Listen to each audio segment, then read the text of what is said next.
Hi friends, welcome to தெய்வாஸ் Nalabagam. இன்னைக்கு தெய்வாஸ் நலபாகத்தில் கைமுறுக்கு நம்ம வீட்லேயே எப்படி செய்யறதுந்தாங்க பார்க்க போகிறோம். கைமுறுக்குன்னா எல்லாருக்குமே ரொம்பவுமே பிடிக்கும். ஆனால் நம்ம அது வீட்டில் செய்யறதுக்கு ரொம்ப கஷ்டமாக இருக்குமோ, அது சுற்றுறதுக்கு ரொம்ப சிரமமாக இருக்குமோ அப்படின்னு நினச்சிட்டு நம்ம நிறைய பேர் செய்யறதுக்கு தயங்குவோம். இன்னைக்கு அந்த மாதிரிலாம் இல்லாமல் ரொம்ப ஈஸியாக எப்படி நம்ம செய்யறதுன்னு தான் பார்க்க போகிறோம். டேஸ்ட் ரொம்பவுமே சூப்பராக இருக்கும். வாங்க வீடியோக்குள்ளே போகலாம்.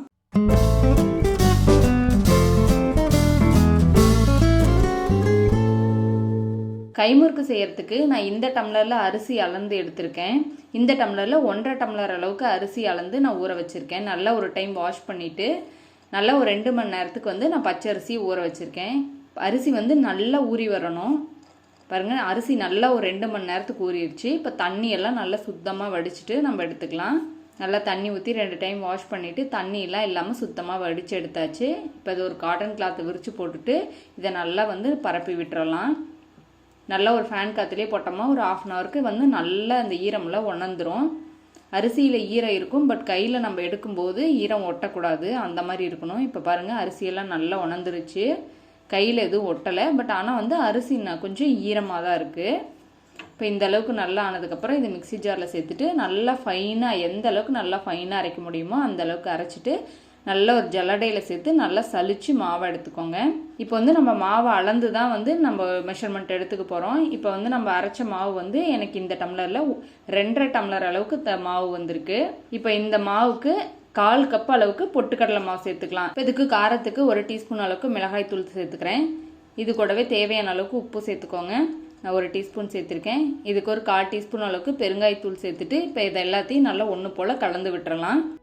மாவு நல்ல குழுக்குழுன்னு ஈரப்பதத்தோடு இருக்கும். நல்லா இப்போ எல்லாம் ஒன்று சேர்ந்து நல்லா எல்லாம் ஒரு வாட்டி கலந்து விட்டாச்சு. இப்போ இதில் கொஞ்சம் கொஞ்சமாக தண்ணி சேர்த்துட்டு நல்ல ஒரு சாஃப்டான மாவை அதுக்கு பிசைஞ்சுக்கணும்.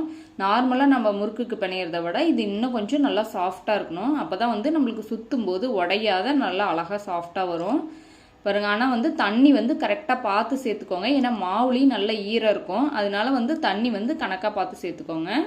இப்போ இந்த அளவுக்கு பிணைஞ்சதுக்கப்புறம் இதுலேருந்து ஒரு 2 டேபிள் ஸ்பூன் அளவுக்கு நம்ம முறுக்கு சுடுறதுக்கு வச்சுருப்போம்ல, அந்த எண்ணெயிலேருந்து ஒரு 2 டேபிள் ஸ்பூன் அளவுக்கு எண்ணெய் சேர்த்துட்டு இதை நல்லா மறுபடியும் நல்ல ஒரு சாஃப்டான மாவாக பிசைஞ்சிக்கலாம். பிணையும் போதே தெரியும் மாவு நல்லா அவ்வளோ நல்லா சாஃப்டாக இருக்கும். பாருங்கள், இந்த மாதிரி இருக்கணும். நம்ம எப்பவும் செய்கிற முறுக்கை விட இது கொஞ்சம் இன்னும் நல்லா சாஃப்டாக இருக்கணும். இங்கே பாருங்கள், உங்களுக்கு பார்த்தாவே தெரியுது எந்த அளவுக்கு நல்லா சாஃப்டாக இருக்குன்னு. அப்போ தான் நம்மளுக்கு சுற்றுறதுக்கு ரொம்ப ஈஸியாக வரும். இப்போ மாவு ரெடியாக இருக்குது. முறுக்கு சுற்றுறதுக்கு இது போல் நம்ம வீட்டில் இருக்கிற ஒரு பாட்டில், வாட்டர் பாட்டில் மூடி, இல்லைன்னா ஏதோ ஒரு மூடி சின்னதாக நம்ம ஃபஸ்ட்டு எடுத்துக்கலாம். அதில் கொஞ்சம் ஆயில் அப்ளை பண்ணிவிட்டு இதை சென்டரில் வச்சுக்கலாம். அப்போ நம்மளுக்கு ஒரே ஈவனாக சுற்றுறதுக்கு வரும். இதை இந்த கையில் இந்த 3 விரல் வச்சு மட்டும்தான் நம்ம சுற்ற போகிறோம். இப்போ லைட்டாக இந்த மாதிரி நல்லா இப்படி தேய்ச்சி விட்டுக்கலாம். இப்படி ஒரு சின்ன ஒரு இது மாதிரி கம்பி மாதிரி தேய்ச்சி விட்டுட்டு நம்ம சுத்த ஸ்டார்ட் பண்ணலாம். இப்போ இந்த வச்சுருக்கோம்ல, இந்த தேய்ச்சிருக்கிற இந்த எஜ்ஜை ஊத்துக்குள்ளே வச்சு இந்த மூடி மேலே லைட்டாக அழுத்தி விட்டுறலாம் அந்த ஓரத்தில். அப்போ நம்ம சுற்றும் போது எடுத்துக்கிட்டு வராமல் இருக்கும். நம்ம ஆயில் அப்ளை பண்ணியிருக்கறனால அது மூடியிலையும் மாவு ஒட்டிக்காது. வச்சுட்டு அப்படியே இந்த 3 விரலில் மட்டும் அப்படியே நல்லா இப்படி சுற்றி விடுங்க. ஃபஸ்ட்டு நம்மளுக்கு செய்யறதுக்கு கொஞ்சம் சிரமமாக தான் இருக்கும். நீங்கள் ஒரு 2-3 டைம் சுற்றிட்டே இருந்தீங்கன்னா உங்களுக்கு அழகாக சுத்த வந்துடும்.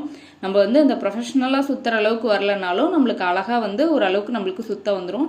நீங்கள் சுற்றிட்டே இருக்க உங்களுக்கு ரொம்பவுமே ஈஸியாக பழகிடும். டக்குன்னு சுற்றுறதுக்கு வந்துடும். ஃபஸ்ட்டு ஒரு 2-3 முறுக்கு நம்மளுக்கு சுற்றுறதுக்கு ஃபஸ்ட்டு சிரமமாக தான் இருக்கும். நீங்கள் சுற்றி பார்த்தீங்கன்னா அழகாக சுற்றுறதுக்கு வந்துடும். இது போல் அப்படியே நல்லா சுற்றிட்டே வந்துடலாம். நம்ம எங்கே அப்படி ஸ்டார்ட் பண்ணியிருக்கிறோமோ அதுக்குள்ளே கொண்டாந்து நம்ம மறுபடியும் முடிச்சுக்கலாம். நம்மள இதில் எத்தனை சுற்று வேணாலும் நம்மளுக்கு விருப்பம் போல் சுற்றிக்கலாம். ஒரு 2 சுற்று 3 சுற்று எந்த மாதிரி வேணாலும், எந்த சைஸ்க்கு வேணாலும் நம்ம சுற்றிக்கலாம். இப்போ ஒருவேளை நீங்கள் சுற்றிட்டு வரும்போது இடையில கட் ஆயிடுச்சுன்னா மறுபடியும் அது கூட மாவு எடுத்து அப்படியே ஜாயின் பண்ணிவிட்டு அது மேலேயே சுற்றிட்டு வந்துடுங்க. இப்போ அதே மூடியை எடுத்து திருப்பி விட்டு லைட்டாக அப்படி இப்படி சுற்றி விட்டிங்கன்னா அந்த மாவெல்லாம் நல்லா ஜாயிண்ட் ஆகிக்கும். அப்போ எண்ணெயில் போடையில் நம்மளுக்கு பிரிஞ்சு வராது. இப்போ இது போல் எல்லாத்தையும் நல்லா அந்த டவலில் நம்ம சுற்றி வச்சாச்சு. அப்போ நம்மளுக்கு பொரிக்கிறதுக்கு ஈஸியாக இருக்கும். எடுக்கிறதுக்கு சிரமமாக இருக்கறனால இது போல் ஒரு தோசை கரண்டி மாதிரி வச்சுட்டு அழகாக எடுத்திங்கன்னா ஈஸியாக வந்துடும். இப்போ எண்ணெய் நல்லா காஞ்சிட்ருக்கு. இதுக்கு எண்ணெய் கொஞ்சம் மீடியமான ஹீட்டாக வச்சுக்கோங்க. காஞ்சதுக்கப்புறம் வச்சுட்டு ஒவ்வொரு முறுக்காக உள்ளே சேர்த்துடலாம். இப்போ எண்ணெய்க்கு தகுந்த மாதிரி முறுக்கு சேர்த்துட்டு நல்லா ஒரு சைடு வந்ததுக்கப்புறம் திருப்பி போட்டு நல்லா கிறிஸ்பி ஆகிற வரைக்கும் நல்லா வேக வச்சு அவ்வளோதான் எடுத்துக்கலாம். நம்ம கை முறுக்கு ரொம்ப சூப்பராக ரெடி ஆயிடுச்சு. இந்த ரெசிபி கண்டிப்பாக நீங்கள் வீட்டில் ட்ரை பண்ணி பாருங்கள், எப்படி வந்துச்சுன்னு சொல்லுங்கள். இந்த ரெசிபி உங்களுக்கு பிடிச்சிருந்துச்சுன்னா லைக் பண்ணுங்கள், ஷேர் பண்ணுங்கள். நம்ம தெய்வாஸ் நலபாகம் சேனலுக்கு சப்ஸ்கிரைப் பண்ணிக்கோங்க.